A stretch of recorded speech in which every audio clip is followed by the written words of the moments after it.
everybody, welcome back to my channel. If you're new here, my name's Allison and I'm a YA fantasy author, and today we are talking all about book proofs. So when I was originally going to get my proofs, I was very confused.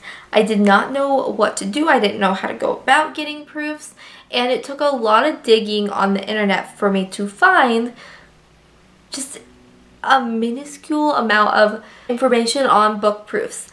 I watched a ton of author tubers who unboxed their book proofs, but they never explained the purpose of them or where they got them or how they did it on these websites. So after watching tons of videos and reading tons of articles, I came to the conclusion of these points that I have that I just want to share with my audience, because if I can help someone get through the book proof mess fest that was my life when I was trying to figure out proofs, I've saved a life, honestly. I'm going to go through what a proof is, why you use a proof, what do you do with a proof, and just some options and where you go about doing a proof in this video. So if there's any other questions you have, leave them down below in the comments and I will do my best to answer them, or I'll make a part 2 for this video. So for a proof, I have my proof right here. It's not anything pretty, it's not anything fancy, but it has my story in it. So this is my Dark Radiance proof.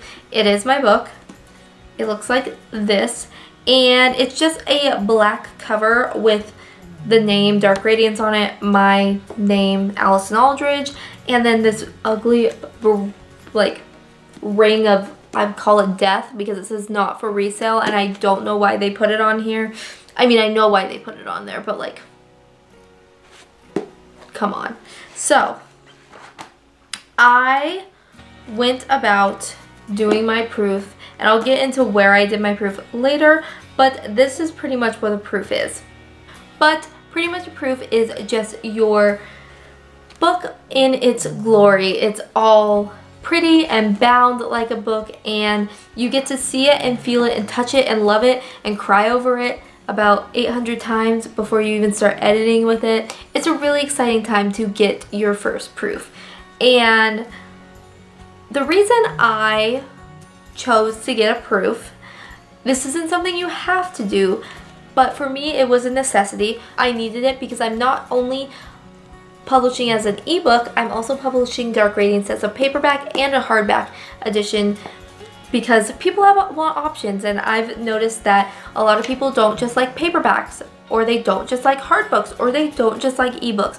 So for me it was about being as marketable in a traditionally dominant publishing industry as the traditionally published books. I'm a self-published author, so I wanted to see this book in my hand. I wanted to feel it, I wanted to touch it, I wanted to smell it, because you know that book smell, it's lost that book smell now because I've touched and loved it so much, but when it came in Amazon, it smelled like new book.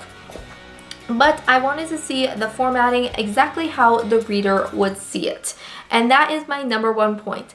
If you are going to be publishing your manuscript or novel, or however you want to say it, into a physical copy book, I highly suggest you get a proof. And the reason is because you don't see formatting issues on Word like you see them in a book. For example, my formatting for, I'll just show you kind of the first page. This is the first page of my novel. And as you can see, the formatting looks normal, but if you hold it up to a traditionally published book, the spacing's off. I'll show you. I'm going to use Keeper as an example because I actually use a lot of Keeper as my example. But as you can see in Kim's book, the spacing in the pages is much smaller than mine.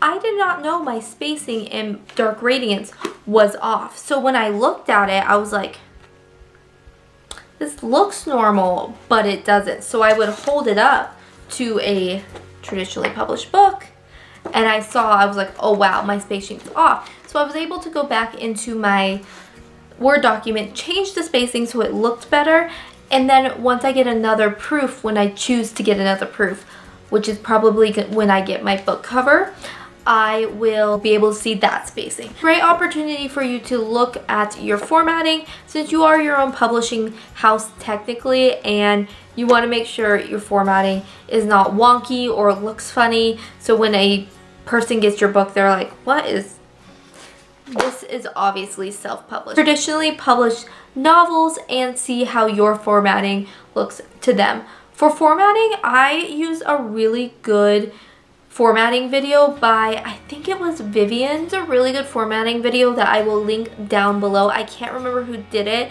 because it's been so long since I've watched it, but I will leave that down below and you can use that because that helped me get my book ready for proofing and just formatting my book in general. So go watch that video. It's amazing. It goes step by step with visual, and it's great. So for your options for proofing, there's two major options that you could use. One costs money to upload your manuscript and one does not. It only requires you to pay for your book, but it's not that much. I think I paid $4 or $5 for this copy of my novel. So the options are IngramSpark or KDP.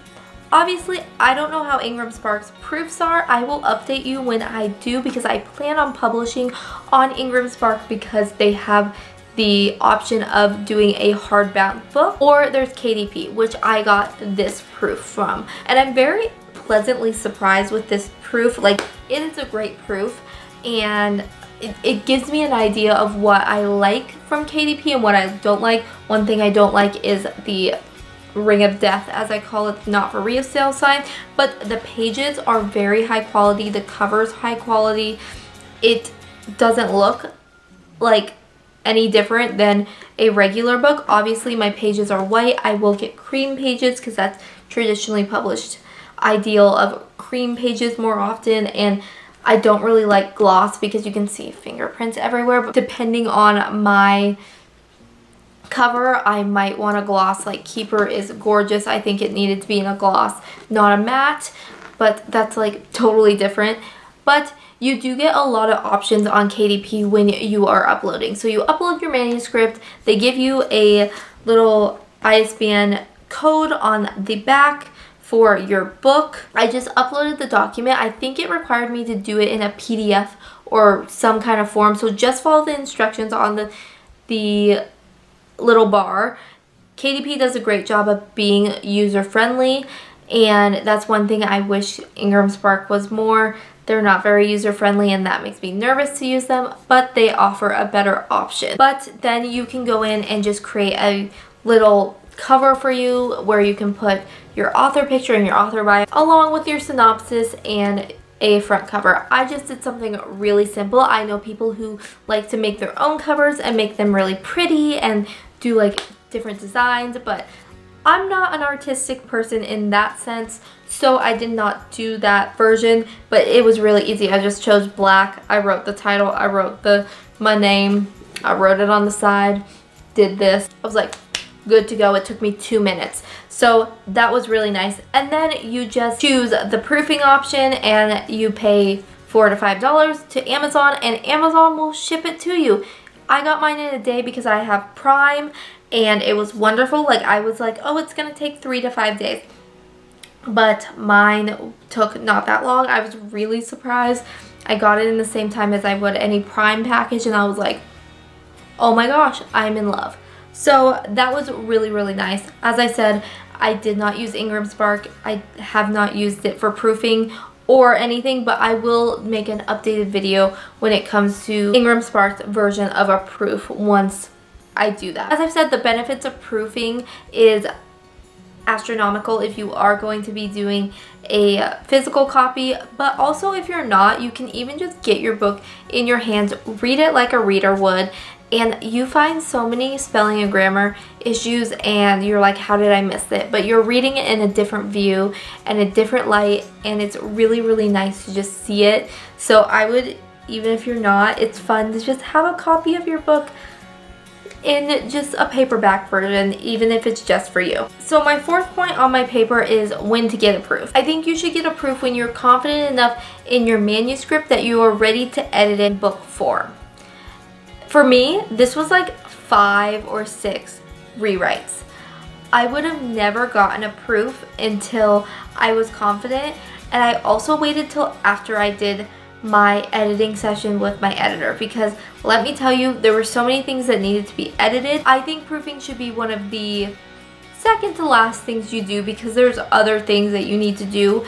But in the writing process, I think it's really important to have a solid manuscript that's been edited and beta read and critiqued, partnered if you have a critique partner, and that way you are reading the story and you're seeing the format of the book that you want to publish. And then if you see any glaring details in the story or in the formatting, you're able to use those and take those out and fix it, and then get another proof after that's done. But I really think your manuscript should be almost perfect before you get a proof, but you can do it whenever. I know people who get it after their first manuscript edit, but I honestly would have lost my mind if I had a proof like that. So I just recommend save your money, print it at home or print it at Staples for less, and that way you can mark up the pages and you can just like get down and dirty on those pages so you can keep your proof pretty. And my last point is, as I've said, you get to see your book for the first time. It is an exciting time. This is your baby and you've worked so hard on it. So take in that joy and take in that moment of being able to see your book in your hands for the first time and being able to say, wow, I accomplished this, and you know what? It's a real book. Like, this is a real book. It's not just a document on my computer. I wrote a book and I'm so proud of it. And that is all I have for today on book proofs.